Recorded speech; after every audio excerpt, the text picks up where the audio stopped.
जय श्री राधे दोस्तों, केपी की वाणी चैनल में आपका स्वागत है। माता रानी का आशीर्वाद पाने हेतु कमेंट में जय माता दी अवश्य लिखें। वहीं अगर आप महाकाल के भक्त हैं तो कमेंट में हर हर महादेव अवश्य लिखें। यकीन जानिए माता रानी संग महादेव की कृपा आप पर और आपके पूरे परिवार पर अवश्य बरसेंगी और आप सब परिवार स्वस्थ एवं सुखी रहेंगे। साथ ही आपकी सभी मनोकामनाएं यथाशीघ्र अवश्य ही पूर्ण हो जाएंगी। दोस्तों, सभी जातकों को, सभी महानुभावों को, सभी बंधुओं को, सभी बहनों को नव वर्ष साल 2024 अंग्रेजी कैलेंडर के अनुसार से जो नव वर्ष है उसकी ढेर सारी शुभकामनाएं। माता रानी करे यह वर्ष आपके लिए सुखद और स्वस्थ कारक रहे, आप अपने जीवन में ऊंचा मुकाम हासिल करें। जिन जातकों को नौकरी ना लगी है वे कठिन परिश्रम करें और उन्हें अवश्य ही सफलता प्राप्त होगी। वहीं ऐसे जातक जो अविवाहित हैं और लंबे समय से विवाह हेतु इच्छारत हैं उनके विवाह के योग बने साल 2024 में। जो अस्वस्थ है उनके स्वस्थ होने की कामना करता हूं। जो आर्थिक विषमताओं से परेशान हैं माता रानी करे उनकी आर्थिक विषमताएं दूर हो जाएं। ऐसे जातक जो प्रेम प्रसंग में सच्चे दिल से प्यार करते हैं उन्हें सच्चा प्यार अवश्य नसीब हो और एक दूसरे के बीच जो है समझदारी बनी रहे। ऐसे जातक जो अस्वस्थ हैं उनके लिए ढेर सारी शुभकामनाएं कि वो शीघ्र स्वस्थ हो और माता रानी की कृपा उन पर बरसती रहे। साल 2024 न केवल किसी विशेष स्थान के लिए बल्कि ब्रह्मांड के हर कोने में सुख और शांति लाए।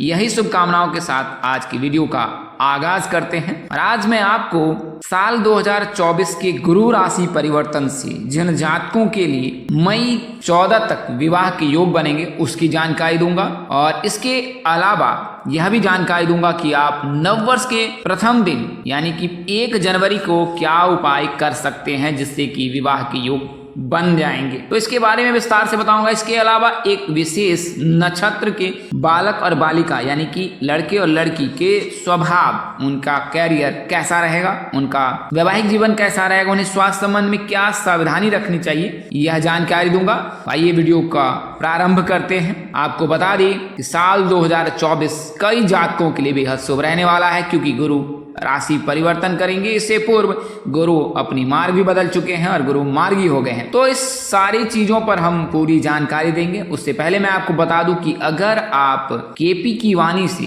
विवाह संबंध की जानकारी प्राप्त करना चाहते हैं, कैरियर संबंध की जानकारी प्राप्त करना चाहते हैं, स्वास्थ्य संबंध की जानकारी प्राप्त करना चाहते हैं, भाग्योदय की जानकारी प्राप्त करना चाहते हैं, महादशा अंतरदशा कब आपकी तकदीर बदलेगी, किस क्षेत्र में आप नौकरी करने वाले होंगे, किस नाम से आपकी शादी होगी, किस दिशा में शादी होगी, कितनी दूरी पर होगी, किस जातक से शादी होगी, तो यह सभी जानकारी अब आप केपी की वाणी से कुंडली विश्लेषण कर प्राप्त कर सकते हैं। आपको बता दें कि केपी की वाणी पर पूर्व से वर्तमान समय में और भविष्य में विवाह की कुंडली बनाई जा रही है और इसमें आपको विवाह संबंध की पूरी जानकारी प्राप्त हो जाती है। इसके अलावा अन्य जानकारी भी आप प्राप्त कर सकते हैं। हालांकि चूंकि वक्त कम रहता है और यह चैनल केवल और केवल विवाह, सगाई और शादी से संबंधित जानकारी देता है, इसके लिए इस पर केवल विवाह संबंध की ही जानकारी दी जा रही है। अन्यथा आपके मन में किसी प्रकार का अन्य सवाल है तो उसके लिए भी आप संपर्क कर सकते हैं। हम 24 घंटे सेवारत रहते हैं। तो आप जहां भी हो, भारत में हो, भारत से बाहर हो, किसी भी समय आप संपर्क कर सकते हैं। हमारा संपर्क नंबर डिस्क्रिप्शन बॉक्स में भी दिए गए हैं, कम्युनिटीज में भी दिए गए हैं और इसके अलावा वीडियोस में भी दिए गए हैं। अगर कोई सलाह अथवा परामर्श देना चाहते हैं तो अवश्य दें। आपकी सलाह और परामर्श का भी सब से इंतजार रहता है। तो जब आप केपी की वाणी से विवाह की कुंडली बनवाते हैं तो इसमें आपको आपकी शादी से संबंधित सभी प्रकार की जानकारी ए से जेड तक दी जाती है और यह एकमात्र डेस्टिनेशन है जहां पर इस प्रकार की जानकारी दी जाती है कि आपकी शादी कब होगी, कहाँ होगी, कैसे होगी, किससे होगी, किस दिशा में होगी, कितनी दूरी पर होगी, किस नाम से होगी, किस राशि से करनी चाहिए, जीवन साथी का रंग रूप स्वरूप स्वभाव और उनका करियर कैसा होगा, आपका करियर कैसा होगा।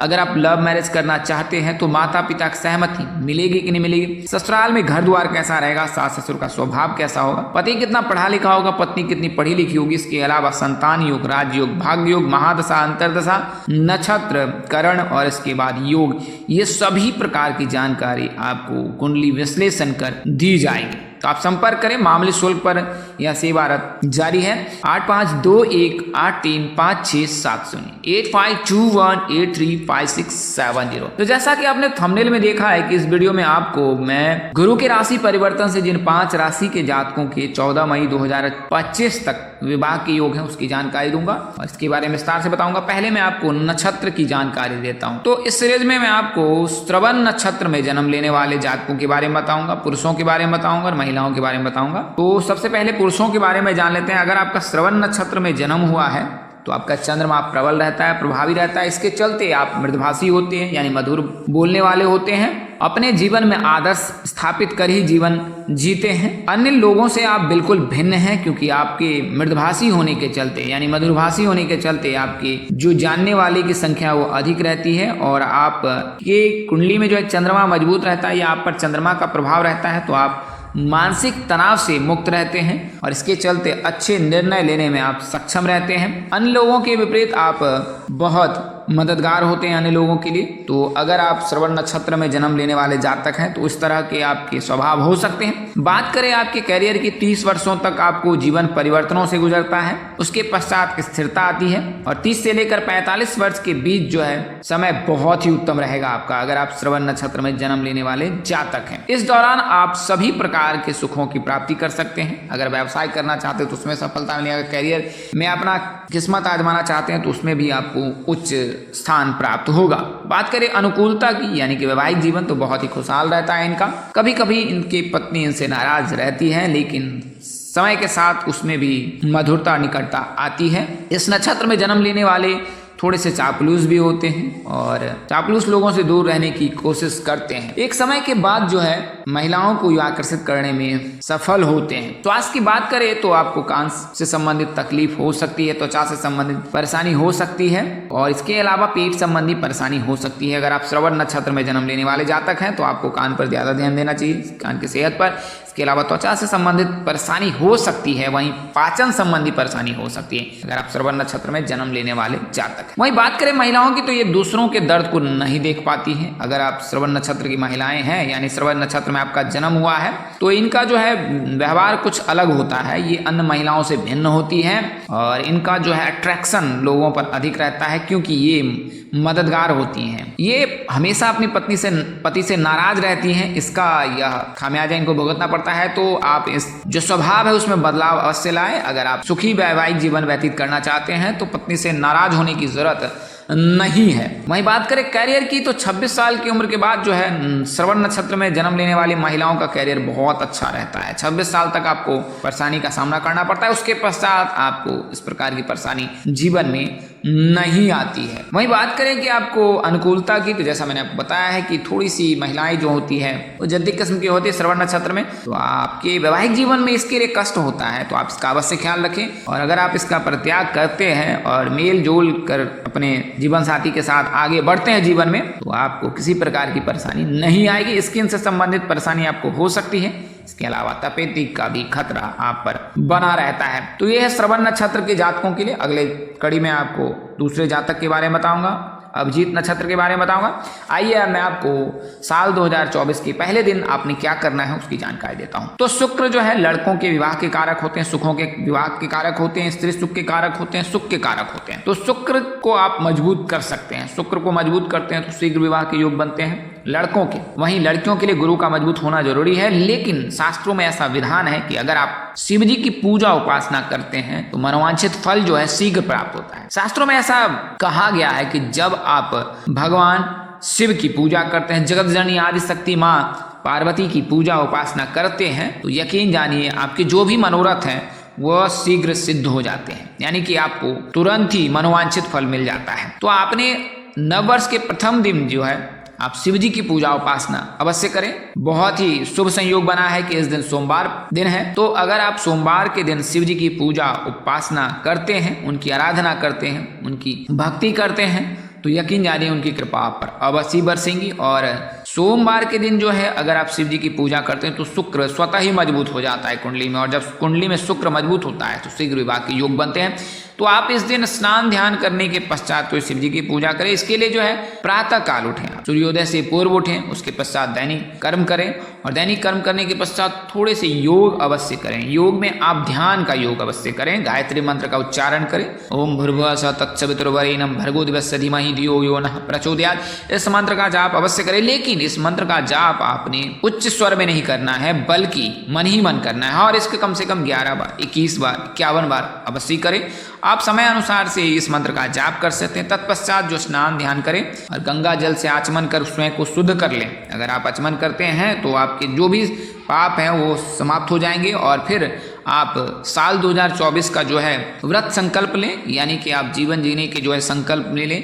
जो बुराइयां हैं उसको त्याग करने की कोशिश करें और उसके लिए संकल्प लें और इसका साक्षी भगवान शिव को बनाएं। अगर कोई बुराई आप में है तो उसको त्याग करने के लिए भगवान शिव को साक्षी मानकर संकल्प लेके आप साल 2024 में वह कार्य नहीं करेंगे और इसके लिए आप अभ्यास करेंगे। अभ्यास करने से ही बुराइयां जो है वो छूटती हैं या उनकी आदतें छूटती हैं। तो उसके पश्चात जो है श्वेत वस्त्र धारण कर लें आप सोमवार के दिन, और सोमवार के दिन श्वेत वस्त्र धारण कर जो है टीका लगाएं सफेद रंग का, मस्तक पर लगा सकते हैं, ग्रीवा पर लगा सकते हैं और उसके पश्चात जो है सबसे पहले भगवान शिव का आप रुद्राभिषेक करें या फिर अभिषेक करें। आप कच्चे दूध से अभिषेक कर सकते हैं, रुद्राभिषेक कर सकते हैं, गंगा जल से उनका अभिषेक कर सकते हैं, जल का अर्घ दे सकते हैं। तो उसमें आप बेलपत्र अवश्य मिलाएं, भांग के पत्ते अवश्य मिलाएं और उस समय जो है पंचाक्षरी मंत्र का जाप करें। ओम नमः शिवाय मंत्र का जाप आप करते रहें अनवरत और कम से कम 108 बार करें। अगर सुविधा है तो 5 नारियल जो है आप शिव जी को अर्पित करें, शिवलिंग पर अर्पित करें और इस समय ओम ग्राम ग्रीम ग्रौम स्व गुरुवे नमः